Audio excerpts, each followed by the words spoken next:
இப்போ நம்ம எல்லாருக்கும் நமக்கு பிடிச்ச ஒரு மொபைல் வச்சுருக்கோம். அதுக்கப்புறம் வந்து நமக்கு பிடிச்ச ஒரு வண்டி வச்சுருக்கோம். 2 வீலர் 4 வீலர் எப்படி வேணால் இருக்கலாம். நமக்கு பிடிச்ச சில விஷயங்கள் அப்படின்னு சொல்லி நம்ம வந்து ஒரு சில லிஸ்ட்டு வச்சுருக்கோம். அதை எப்படி வச்சுருப்போம் அப்படின்னா, இப்போ நான் ஒரு மொபைல் வாங்க போகிறேன் அப்படின்னா அந்த மொபைல் என்ன காஸ்ட்டு மற்ற மொபைலோட கம்பேர் பண்ணுவோம்.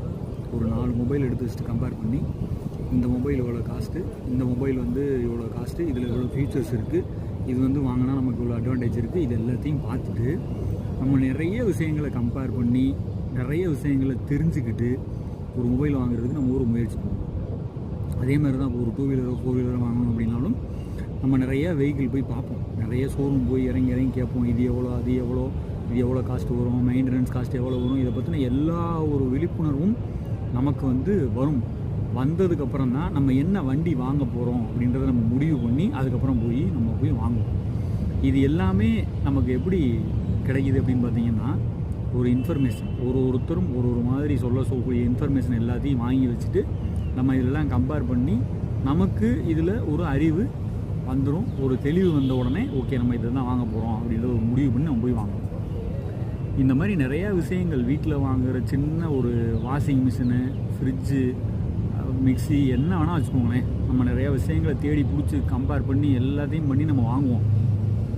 ரைட், இதெல்லாம் வாங்கி அனுபவிக்க போகிறது யார்?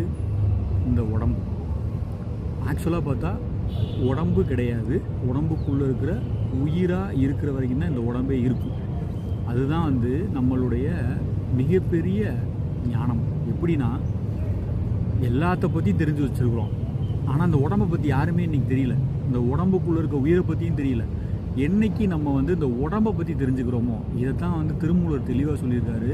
உடம்பார் அழியிர் உயிரால் அழிவர், திடம்பட மெய்ஞானமும் சேரவும் மாட்டார், உடம்பை வளர்க்கும் உபாயம் அறிந்து உடம்பை வளர்த்தேனே உயிர் வளர்த்தேனே.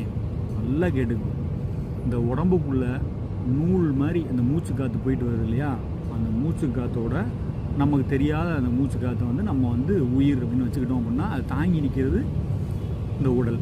இந்த உடலை தாங்கி நிற்கிற அந்த உயிரை நமக்கு தெரியணும் அப்படின்னா ஃபஸ்ட்டு உடலுக்கு உண்டான அறிவு நமக்கு வேணும். ஒரு சாதாரண வயிற்று வலி, தலைவலி ஏதோ ஒரு வந்துட்டால் கூட திடுதிடுன்னு ஓடி போய் படித்தவங்கள்ட்ட போய் காமிச்சிடறோம். எனக்கு இந்த மாதிரி ஆயிடுச்சு, நீங்கள் பார்த்து என்ன பண்ணணும்னு சொல்லுங்கள் அப்படின்னு.